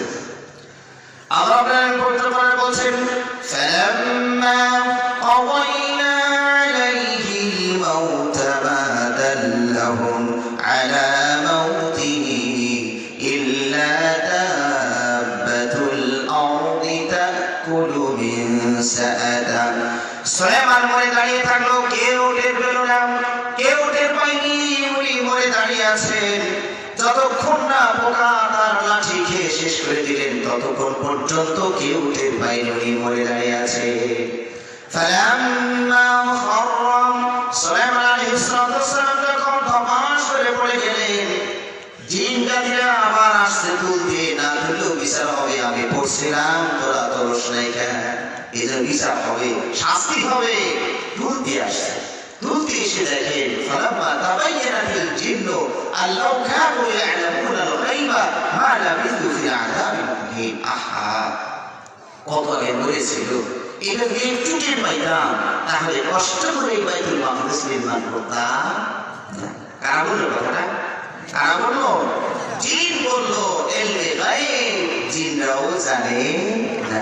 এখানে চোখের সামনে লোকটা দাঁড়িয়ে আছে, জিনরা না মরাই খবর জিনরা রাখে না, কাছে যেতে খোঁজ নিবে সাহস নাই, এটা থাপ্পড় কাজ করতে দিয়ে আসছিস। কথা বুঝতে পেরেছেন? এই ভয়ে ওখানেও যায় না, কাছেও যাওয়ার সাহস হয় না। এতটুকু দূরতে সুলাইমান মরে আছেন না বেঁচে আছেন জিন টের পাইল না। আর আমাদের দেশের ওলিয়া উলিয়া গাউস কুতুবরা মাহফিলে বসে হুট হুট হুট হুট, তাই হুজুর হুট হুট করে সব মানুষ হয় কুত্তা তোলা তাড়াই দেয়, ওই না এখানে না, আবার ঘরের ভিতরে কুত্তা ঢুকছিল ওটা তাড়াই দিলাম। দেখেছেন নাউজুবিল্লাহ মিন যালিক। তাই মহিলা চালাচ্ছে ওই বাড়িতে খাওয়া দাওয়া ছিল হুজুরের বিশ্বাস। মহিলা করেছে কি, তলে সব তরকারি দিয়ে উপরে ভাত দিয়ে বিশ্বাস দিয়েছেন, যাও খেতে দেবে। বিশ্বাস খেতে বসে খালি তরকারি খেয়েছিল, তরকারি যে ঢোকে এ মনে তরকারি আছে না, এও তো খালি হয়, এ মনে তরকারি আছে এটা তো খালি হয়, হুজুর খান ভাই মেয়ে খালি ভাত পাওয়া যায় না। তখন মহিলা ঘরে ফাঁক থেকে বলছে, হুজুর আপনার চোখের পাওয়ার কিছুক্ষণ আগে আমরা দেখলাম যে মাহফিলে বসে আবার ঘরে কুত্তা ঢুকছিল, ওটা তাড়িয়ে দিয়ে আর ভাতের নিচে তরকারি, এটা আপনার চোখে পড়ে না। কথা বুঝতে পেরেছে? এইগুলো আমাদের বিশ্বাস নষ্ট হয়ে গিয়েছে, আকীদার বিশ্বাস। কয়েকদিন আগে আমরা এক ভাই একটা বই দিয়েছি, বেশ কিছুদিন আমরা ভাই এত বই পড়ানোর সময় নেই, তবে আমরা বই বলছে না হুজুর সব বই পড়া লাগবে না, শুধু কভার পেজটা দেখে। কি আছে কভার পেজে? কভার পেজে প্রচ্ছদে কথা বলে। কথা বুঝতে পেরেছে? প্রচ্ছদে যে কিছু ছবি টবি আঁকে, ওর মাঝেও কিন্তু মেসেজ আছে, কিছু বুঝাইতে চায়। কি আছে সেখানে? একটা বাঘের ছবি, একটা হতদরিদ্র মানুষের ছবি, আর একটা বন্যার ছবি। আমি বললাম বুঝলাম না কি বিষয়। বলছে বিষয় হলো এই প্রচ্ছদে বোঝাতে চাচ্ছে যে একজন মুড়ি তার যোগ করে থাকা পীর সাহেবের সাথে দেখা করতে যাচ্ছে। কোথায় থাকে পীর সাহেবরা? জঙ্গলে। আগের যুগে পীর সাহেবরা সব জঙ্গলে থাকতেন, এখন তো সব এসিতে চলে আসছে। বুঝতে পেরেছে? এই হতদরিদ্র মানুষটা ওনার সাক্ষাৎ করতে যাচ্ছিলেন, প্রতিমধ্যে বাঘে ওকে অ্যাটাক করেছে। আর পীর সাহেব কত দূরে থেকে ওজন করছেন বদলা নিয়ে, উনি দেখতে পারেন সব বাঘের সাহস কত। আমার মুড়ি আমার সাথে সাক্ষাৎ করতে আসেন আর বেড়ায় যায় বাধা। উনি একদম বিসমিল্লাহ বলে বদলাটা ছুড়ে মেরেছেন। আমেরিকার ক্ষেপণাস্ত্র যেভাবে ত্যাগ করে আসে, ছুটে আসে, ওইভাবে বদলা ছুটে এসে বাঘটাকে বাঘের মাথায় ত্রিপ করে আঘাত করল, বাঘ মরে গেল, মুড়ি দিয়ে বেঁচে গেল। সুবহানাল্লাহ বললেন না? নাউজুবিল্লাহ নাউজুবিল্লাহ, আলহামদুলিল্লাহ, এটা ঠিক আছে, আলহামদুলিল্লাহ। এত পীর সাহেব জানে না না জানলে বুঝলো কেমনে আমার মুড়িতে আক্রান্ত, বদনা ছুটে মারলো, বদনা কত বাধা বিপত্তি ঠিক মতো এসে বাঘকেই লাগলো। আমি বলি এত ক্ষমতা যদি পীর সাহেবদের থাকে তাহলে ইরাকে এতগুলো বোমা মারা হইল, একটা বদনাম আর কেউ ফেলল না। আমেরিকার ক্ষেপণাস্ত্র ঠেকানোর জন্য একটা বদনাম মারলেও তো কাম হতো না। কথা ঠিক না বেঠে? এই সব আকিদা বিশ্বাসে আমরা ধ্বংস হয়ে গিয়েছি, বাংলাদেশের মানুষ ধ্বংস হয়ে গিয়েছে। আল্লাহ এদেরকে বোঝার তৌফিক দান করে বলে আমিন। গরু কাছে আমাদের বাড়িতে গরু কাছে হাত দেখে গরুরা গোনা পড়া করে দিয়ে যায়, এক কেজি হাফ কেজি চাউল দেন নিয়ে খুশি হয়ে চলে যায়। তো কিছু একদিন এক যুবক বাড়ি বাড়িতে গরু যাচ্ছে, ডাক দিয়েছে, গরু কোনো সাহিত্য আসে বসতে দিয়ে গরুকে গালে টান করে একটা থাপ্পড় দিয়ে দিয়েছে। গরু বলছে, বাবু তুমি আমার মার দিলে, আমি ভাবছি গোনা পড়া করে আমার এক কেজি চাউল দিল, তুমি আমার মারটা দিলা।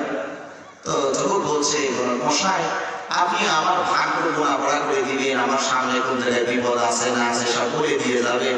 তো বাড়ি থেকে বের হওয়ার সময় নিজের ভাগ্য একটু যাচাই বাছাই করা লাগে না, যে ভাইকে চাউলের বলে থাপ্পড় খাওয়া লাগবে? নিজের ভাগ্যের খবর নাই, আর একজন ভাগ্য বলে দিচ্ছে। কথা বুঝতে পেরেছে? কয়েকদিন আগে আমাদের রাজবাড়ি এদিক দিয়ে মানে মাহফিলের রাতে যেতে হয়, মাহফিল মানে ক্লাস ধরার জন্য রওনা করেছি। রাত 2টোর সময় অষ্টধাতুর আংটি বিক্রি করছে। মানুষ মানুষের সাথে বেইমানি করতে পারে, ধাতু মানুষের সাথে বেইমানি করে না। সুন্দর সুন্দর ডায়লগ আছে। বিফলে পড়লো ফেরত আবার। এখন একটা মাধুরী ওই যে ভাই বলেন কিনে নিয়ে আসবেন আপনি, এসে এই সাতক্ষীরার মানুষ কাজ না হলে ফেরত দিতে আবার 500-1000 টাকা কে খরচ করে 10 টাকা ফেরত দিতে দেবে। এরকম ব্যবসা কেউ করে না, কিন্তু সারা ঝোপ বুঝিয়ে খুব পালিয়ে আছে। একটা কিনে নিয়ে গিয়ে দেখুন খুললেও খুলতে পারে, ভাগ্যের দরজা। আমি গাড়ির জানালাটা খুলে প্রাইভেট জানালে তাকিয়ে দেখলাম, মাশাআল্লাহ বেচারার কাছে এটা পুরো একটা বাক্স ভর্তি করা এই অষ্টধাতুর আংটি। মনে মনে বললাম, হাই রে ভগবান, একটা মানুষ কিনে নিয়ে যায় তাহলে ভাগ্যের দরজা খুললে যাইতে পারে। এই বেচারার কাছে প্রায় 100-150 আংটি, আর ভাগ্যের দরজা আজও খোলে নেয়। কথা ঠিক না বেটা? হ্যাঁ, ভাগ্যের দরজা খুলে রাত 2টার সময় সে আংটি বেছে নেয়। আমার কথা বুঝতে পেরেছে? এই হলো আমাদের অবস্থা। ঈমান আমল সব নষ্ট। আল্লাহ আমাদেরকে বোঝার তৌফিক দান করুন বলে আমিন। সুলাইমান আলাইহিস সালাম চলে গেলেন, আল্লাহর কাছে পৌঁছলেন। কাবা ঘর, ওই যুগের কাবা ঘর বাইতুল মাকদিস। কিন্তু আল্লাহ রাব্বুল আলামিন কৌশল করে কাজ করার ব্যবস্থা করলেন, কিন্তু হায়াত বাড়ালেন না। আমার নবী, আপনার নবী মুহাম্মদুর রাসূলুল্লাহ সাল্লাল্লাহু আলাইহি ওয়াসাল্লাম মরণের সময় হলে মরণ মরে গেলেন, আল্লাহ তাকে সাড়া দিলেন। আমার রাদিয়াল্লাহু তাআলা খেপে গেলেন। তিনি এই মুহূর্তে মেনে নিতে পারছেন না নবীর মৃত্যুটাকে। তিনি মনে করছেন আল্লাহ নবী সাল্লাল্লাহু আলাইহি ওয়াসাল্লাম মরে যাননি।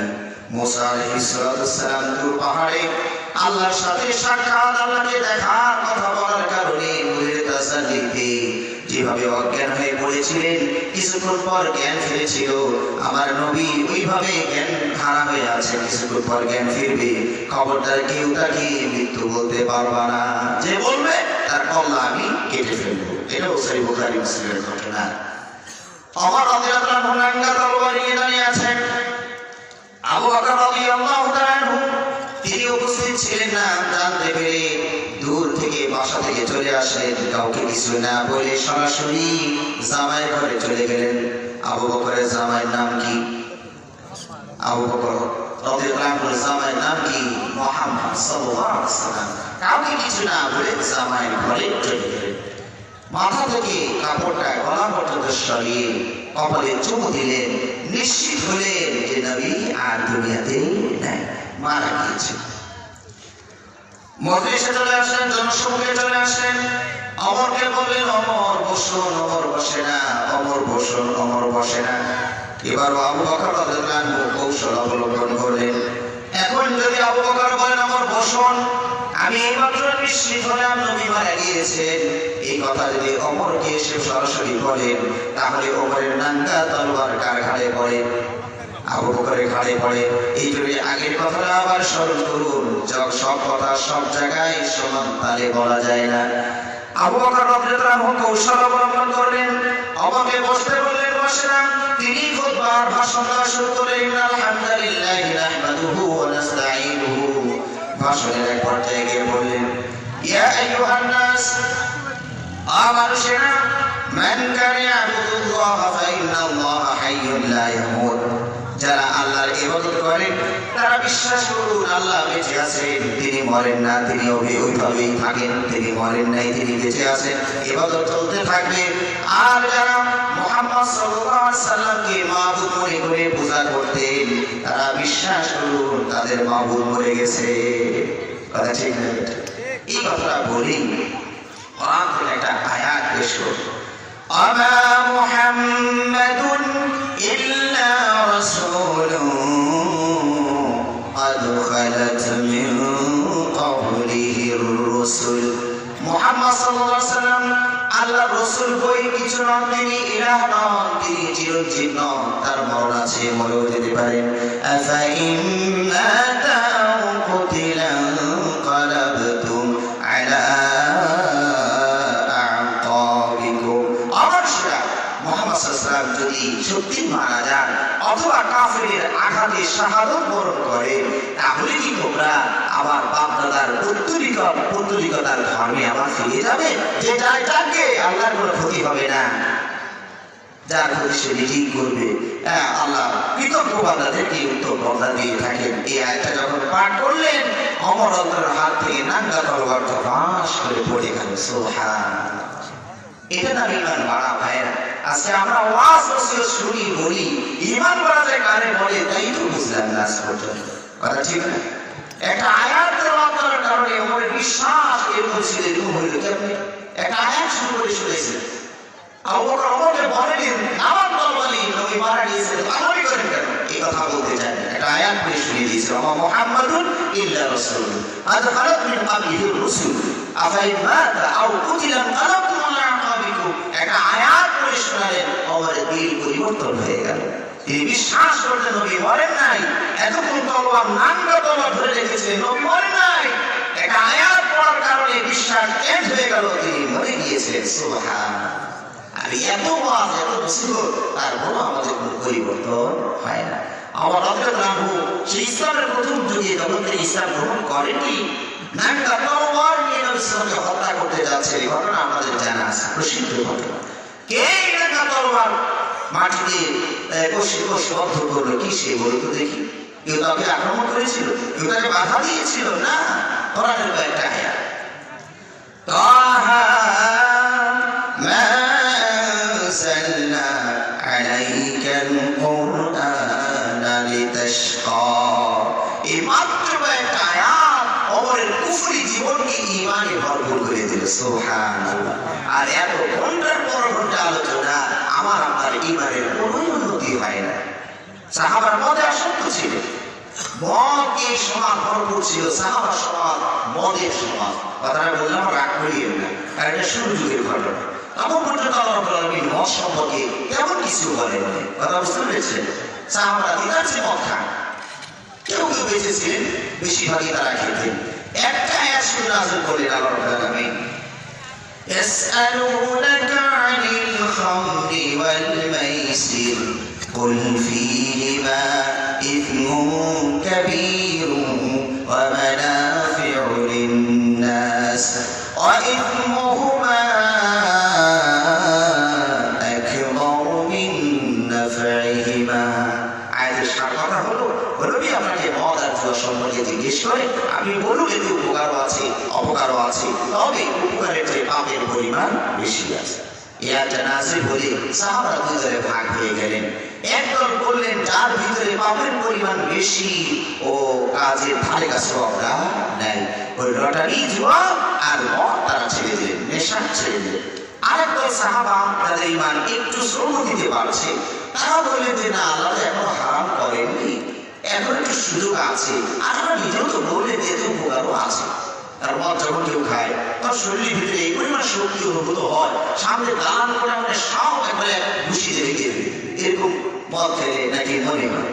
কিন্তু আঙুল দিয়ে ধাক্কাতে দমসারে পড়ে যাবে, উঠতে দুদিন লাগে। কথা বুঝতে পেরেছেন? মনে হয় অনেক শক্তি, কিন্তু দুটো দিনও দমসারে পড়ে গেলে উঠতে দুদিন লাগে। কথা বুঝতে পেরেছেন? জোয়ার উপকারিতাটা কি? যদি জোয়াটা পক্ষে নেয় না সে 500 টাকা 1000 টাকা মুহূর্তের মধ্যে পকেট ভর্তি দিয়ে গেল।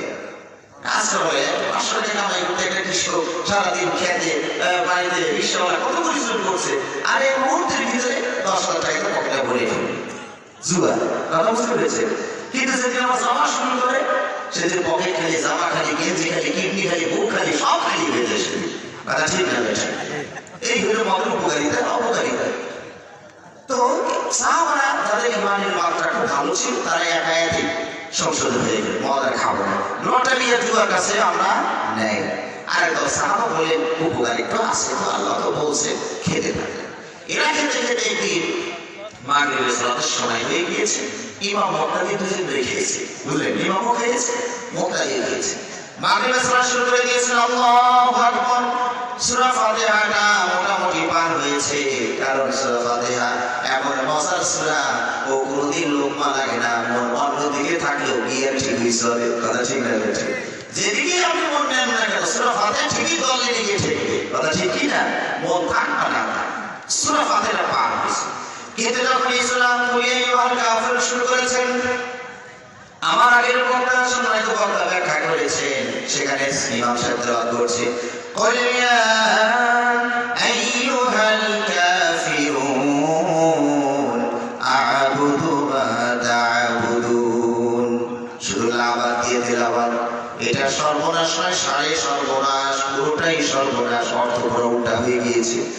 অকাফেররা তোমরা তার ইবাদত করো, আমরাও তার ইবাদত করি, আমিও তার ইবাদত করি, তোমরাও তার ইবাদত করো। ওদের ডায়ালসাইড আর আমাদের ডায়ালসাইড সব খিচুড়ি হয়ে গেল। কথা বুঝতে পেরেছে? আয়াতটা ওরা পড়েছে বিশাল কারণে।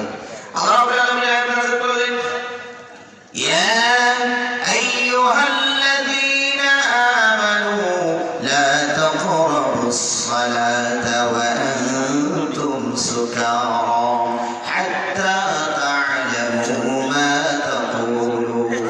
অবিশ্বাসীরা খবরদার, নেশাগ্রস্ত অবস্থায় আমার সামনে আসবা না, সালাত পড়বা না, মুসতে যাবা না, তার মানে আমার কাছে আসবা না। আপনার বসে যদি বলে, এই আব্দুল্লাহ সাহেব আপনার সব কাম ভালো লাগে, সবই ভালো লাগে, এই টানাটানি করে দুই আঙুলের মধ্যে দিয়ে এটা কিন্তু ভালো লাগে না, এটা দিয়ে পারেন আমার অফিসার আসবেন না। পরে যে কি করবেন? চাকরি বাঁচানোর জন্য বিড়ি হয়তো বাদ দিয়ে দিবেন, যদিও খান, তাহলে ব্রাশ করে আস্থা মতো দাঁতটা পরিষ্কার করে নিয়ে আদর সুগন্ধি মেখে তারপর হয়ে যাবেন, তবুদের বসে বিড়ি গন্ধ না পায়। বসকে সম্মান দিয়ে চাকরির ভয়ে বিড়ি ছেড়ে দিবেন। আর আল্লাহ বললেন, এই বান্দা, যদি তুমি এটা করো আমার সামনে আসবে না। আমরা বললাম গেলাম না তো কি হয়েছে, আমরা অফিসে গেলাম না তো কি হয়েছে, কি হয়েছে বোঝা যাবে কয়েকদিন পরে। আল্লাহ সহনশীল ভাইরা, আল্লাহ উদার, অপরাধ করলে সঙ্গে সঙ্গে শাস্তিটা দেন না। এই আল্লাহর উদারতাটাকে আমরা এখন দুর্বলতা মনে করেছি। কতদিন ধরে সালাত করি, একটা থাপ্পড় আল্লাহ দেয় না, আল্লাহর ক্ষমতা আছে, আল্লাহ আছে, বুঝুন কেন? কথা ঠিক না ঠিক? মায়েরা বেপরদা হয়ে চলাফেরা করছেন, একদিনে তো আল্লাহ চেহারাটা কালো করে দিবেন, রাগে বেপরদা বের হয়ে গেল, কালো করে চেহারাটা দিল না। এইটা আল্লাহর সহনশীলতা উদারতাটাকে আমরা দুর্বল ভেবেছি। কথা ঠিক না ঠিক? এই জন্য ফার্সি কবি বলছেন, তোমার শাওমাগুরুর বারহিল মিলা দিল গিরদ সখতি গিরদ মরতুরা। ও মানুষ, আল্লাহর উদারতার সহনশীলতাটাকে তোমরা দুর্বলতা ভেবেছো, ধরে না ধরে না। এই যে অপরাধ করেই যাচ্ছ, যেদিন ধরবে সেদিন শক্ত করেই ধরবে, টুটি চিপে ধরবে, ওই ধরলে আর ছাড়বেন না। কাজে সাবধান হওয়া উচিত আমাদের ভাইরা। বলছিলাম আমার ওই আয়াতটা নাযিল হলো যে ওয়া মুহাম্মদ, যেটা বলছিলাম, ইয়া আইয়ুহাল্লাযীনা আমানু লা তাকরাবুস সালাতা ওয়া আনতুম সুকারা, নেশাগ্রস্ত অবস্থায় সালাতের কাছে, মসজিদের কাছে আসবা না। সাহাবাদের ভিতরে ভাগ হয়ে গেল। একদল বললেন কি, যা খেয়ে আল্লাহর সামনে যাওয়া যাবে না, খাবেই না।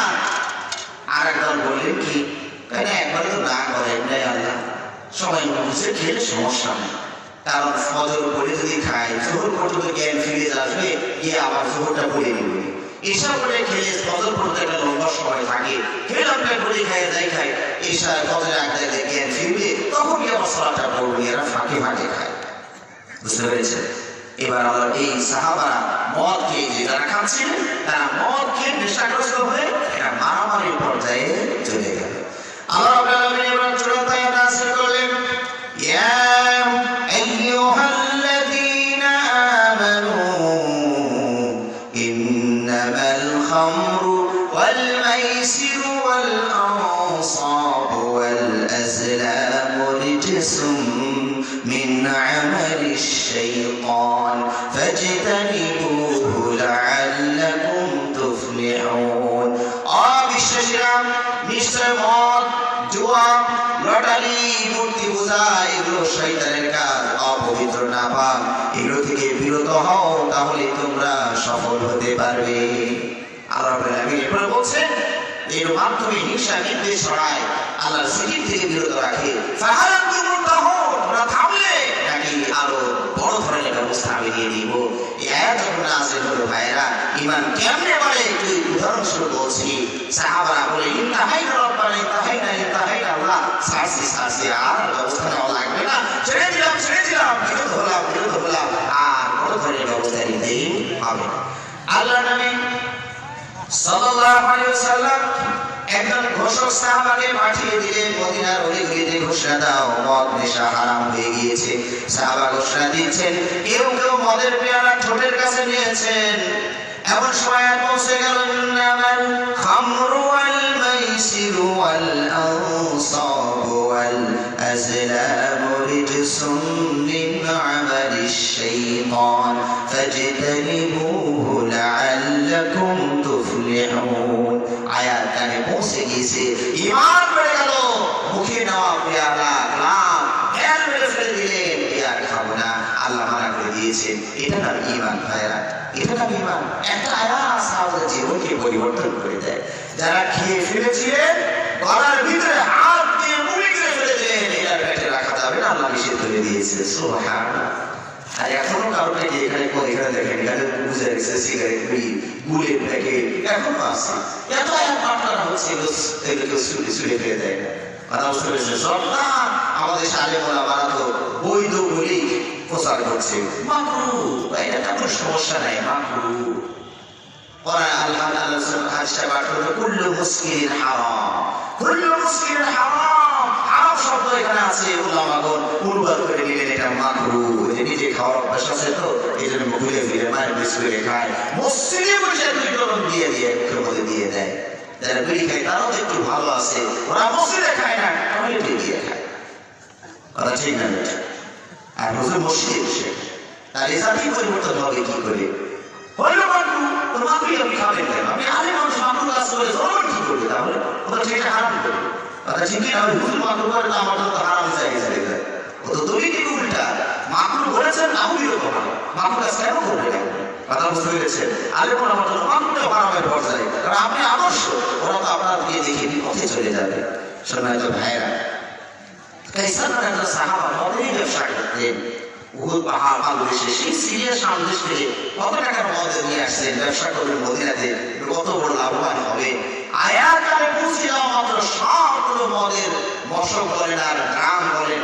ঢেলে ফেলে দিয়ে খালি হাতে মদিনায় গিয়ে উঠলে সুবহানাল্লাহ এটা নাম ঈমান আমাদের মতো ব্যবসায়ী হলে এরকম কৌশল করার চেষ্টা করতাম হারে হারাম হয়ে যাবে তো বুঝতে পারিনি কিনা যেহেতু হয়েছে বিক্রি করে টাকাটা খালি করি পরে আর না করবে তওবা বুকিং দিতাম বিক্রি শেষ হওয়া পর্যন্ত এটা আমাদের ঈমানের জোর আর সাহাবাদের ঈমানের জোর টাকা পয়সা কম দিয়ে গেল না গেল ওদিকে বিষয় নয় ঈমানটাকে বাঁচাইতে হবে কারণ ঈমান আর জীবন আজ আছে কাল নাই এই মুহূর্তে আমি বলে যেতে পারি কথা ঠিক না ঠিক আগে একটা আলোচনা কমপ্লিট আলোচনা ছিল আমার আগে একজন প্রধান অতিথি তিনি আলোচনায় মানুষ তিনি তার যে অভিব্যক্তি ব্যক্ত করেন আমার ভালো লেগেছে আমি আপনাদের সাথে শেয়ার করি তিনি ধনী মানুষ কেমন ধনী মানুষ টাঙ্গাইলের একটা অজ গ্রামে 20 কোটি টাকা খরচ করে তিনি হাসপাতাল বানান তার আছে কত টাকা কত দেখি 20 কোটি টাকা দিতে আগে খরচ করে আমার আজকে কত ব্যাংকে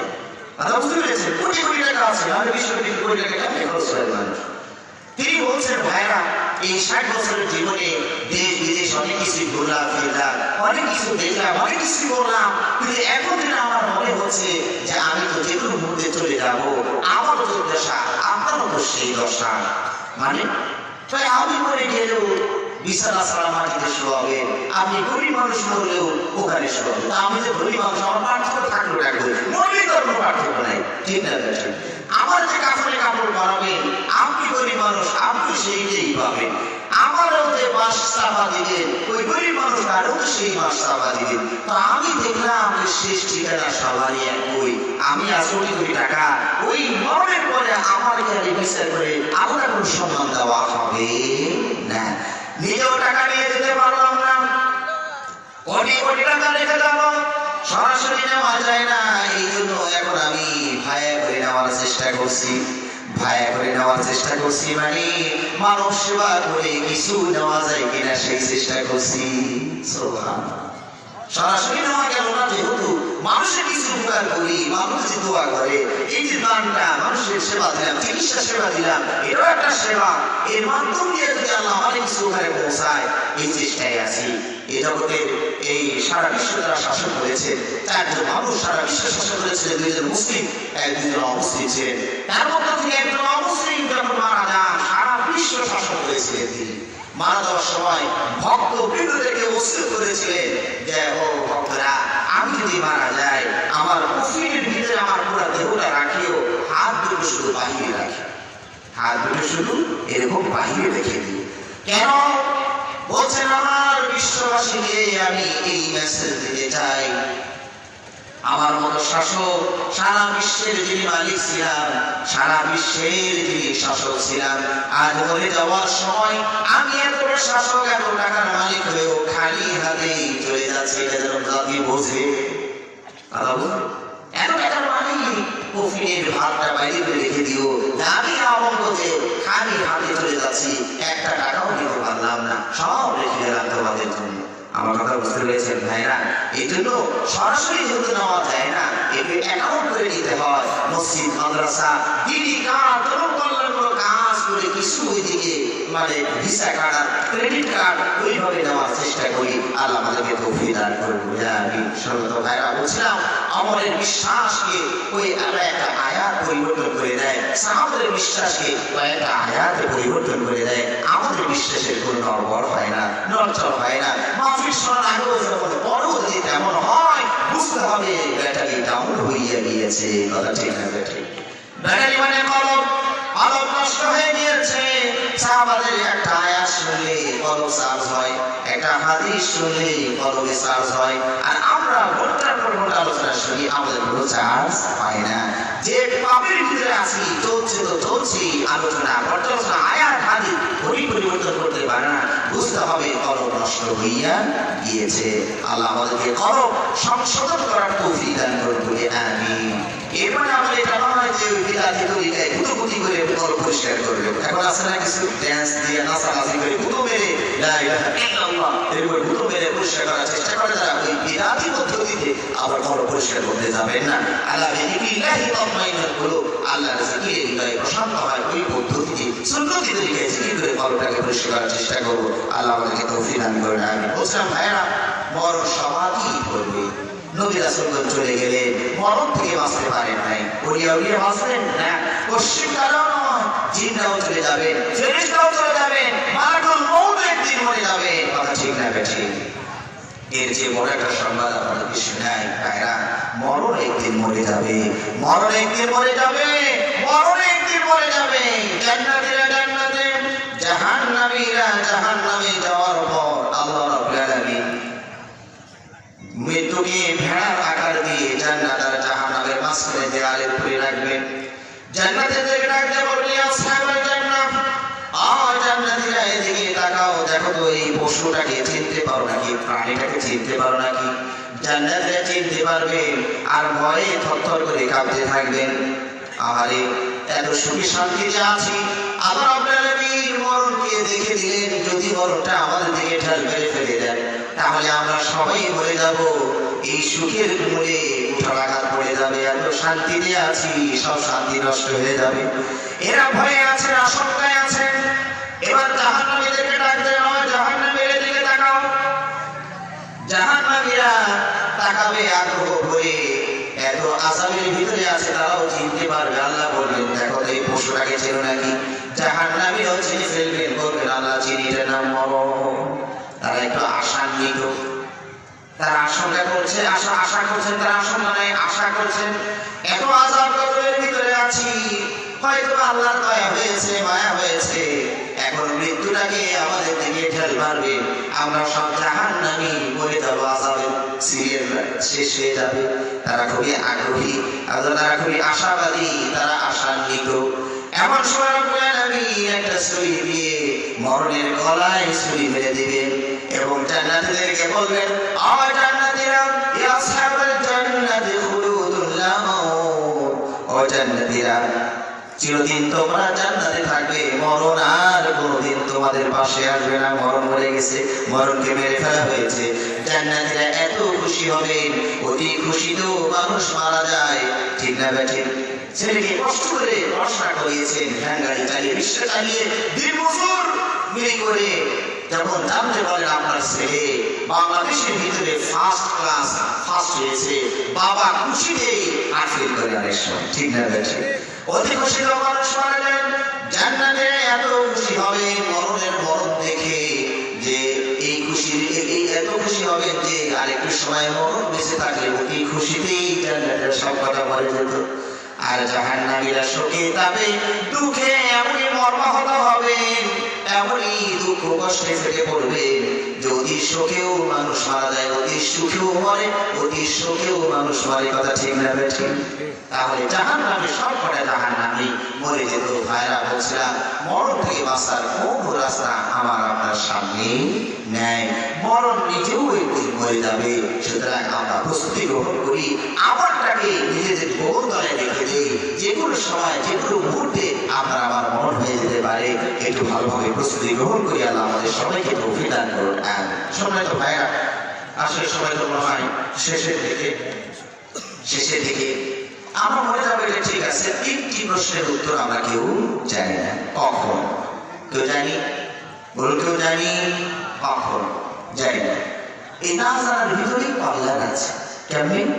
আমি আপনার যদি জানি যে সাতক্ষীরে গেলে মরে যাব, তাহলে সাতক্ষীরা যেখানে আমি নাই সেখানে, কথা ঠিক না বেঠিক? যদি আমি জানতাম যে এই সময় আমি মরে যাব, তাহলে আমার জীবনটা দুর্বিষহ হয়ে, আপনাকে যদি এখন বলা হয় যে আজকে কয় তারিখ? ফেব্রুয়ারি মাসের 17 তারিখ, আগামী বছর ফেব্রুয়ারি মাসের 18 তারিখে আপনি মরে যাবেন, এটা আপনাকে জানিয়ে দেয় আপনার জীবনটা অশান্ত জীবন হয়ে যাবে, দুর্বিষহ জীবন হবে। যাকেই পাবেন জড়িয়ে ধরেন, ভাই আর বেশি দিন নাই, এই দেখো ফেব্রুয়ারি খালি পোড়াচ্ছে আমার দিকে, কথা ঠিক না বেঠিক? কিসের পোড়াও, কিসের বোমা, কোনো কিছু মজা লাগবে না, ভালো লাগবে না, খালি মরণের কথা মনে পড়বে, কথা ঠিক কিনা? এখন আল্লাহ গোপন রেখেছেন, চলছি ফিরছি, তখন চলে আসবে, চলে যাবো, নো টেনশনে আছে কিছুটা। আর যদি একজন সন্ত্রাসী জানতে পারে যে তার মরণ 40 সালে, এখন কয় সাল চলে? 21 সালে, আর মরণ কয় সালে? 40 সালে। এটা যদি কোনো সন্ত্রাসী জানতে পারে, ও আরো নির্ভীক হয়ে যাবে, কথা ঠিক না বেঠিক? ও মারতে গেলে আর কোনো ভয় ডর করবে, এবার র্যাব পুলিশ আছে, কি করবে? আর কোনো কাম হইতো না। আমার মরণের ডেট হলো 40 সালে, সকলে গুলি মারলো, আমি মরতেছি না, কারণ আমার ডেট হইল 40 সালে, কথা ঠিক না বেঠিক?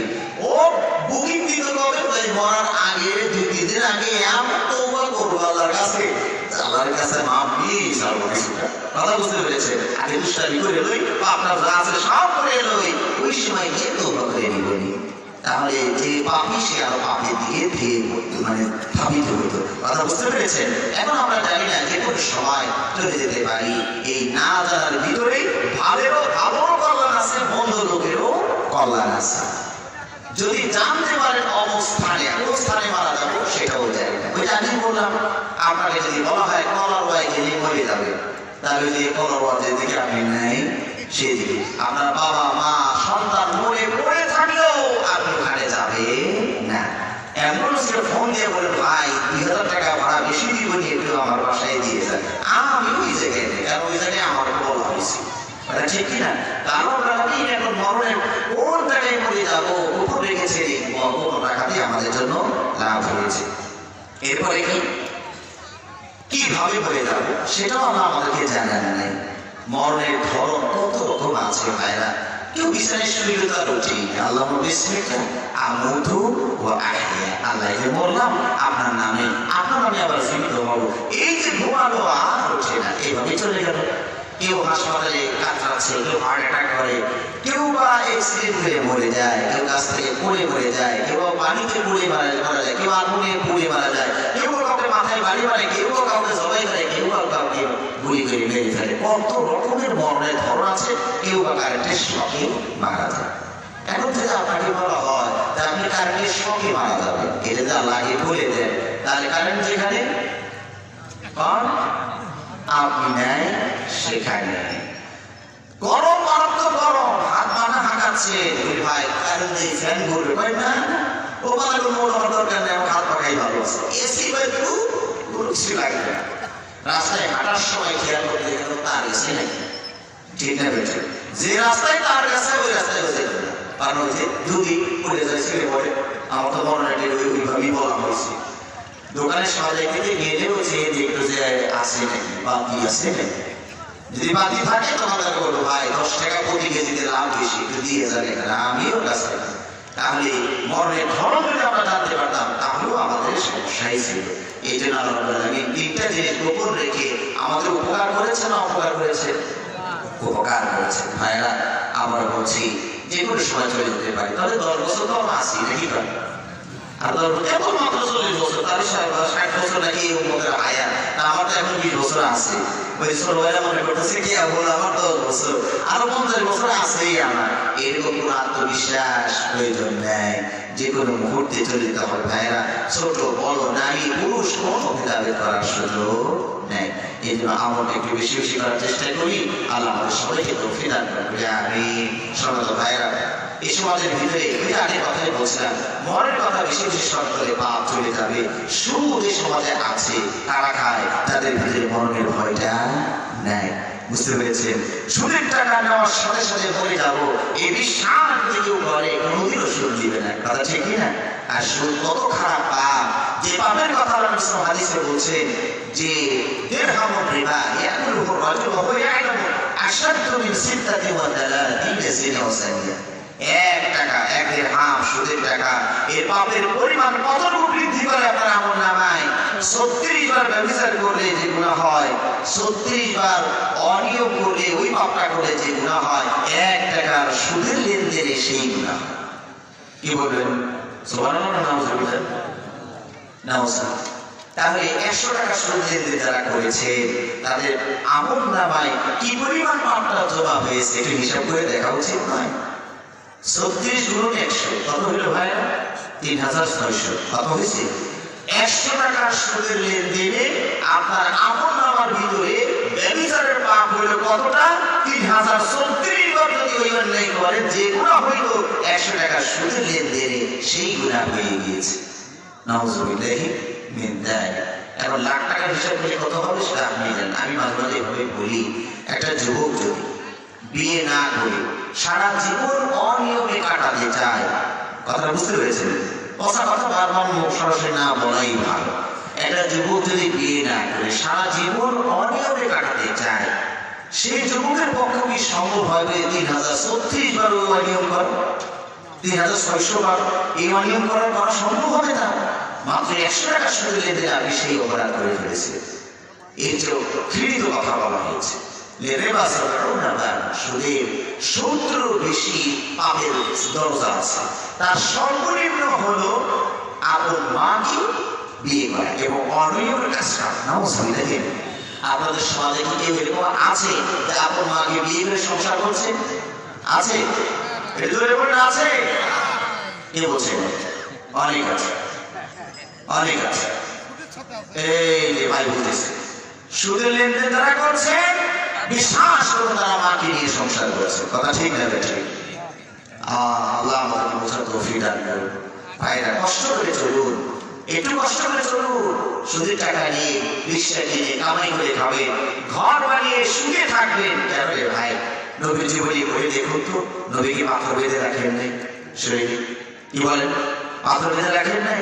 খুবই কাতর, এত রাসূলুল্লাহ নবী খাবার নাই, ছেলে থেকে পাঠাচ্ছে যাও না একটু মিশর থেকে খাবার নিয়ে আসো। নবীও বলি খেয়ে পড়ে গিয়েছেন। কথা ঠিক না বেটা? নবীরও খাবারের কষ্ট হয়েছে, আমাদের একটু খাবারের কষ্ট, একটু বসবাসের কষ্ট, তাই এগুলো আমরা সুদের সাথে চলে যাবো। এখন আর পরিণত হয়ে গিয়েছে, নবী না করে না ব্যবসা বড় করা দরকার।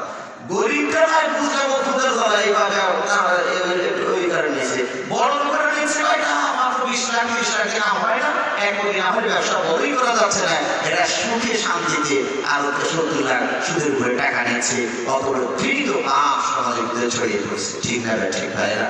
সমাজে গান বাজনা সয়লাভ হয়ে গেছে। আল্লাহ নবী সাল্লাল্লাহু আলাইহি ওয়াসাল্লাম গানের আওয়াজ শুনলে কানে আঙ্গুল দিতেন, আর আমরা কি করছি? মোবাইলের রিংটোনটা পর্যন্ত আমরা গানের আওয়াজ দিয়ে রাখছি। দুঃখ তো আর যাই কেন?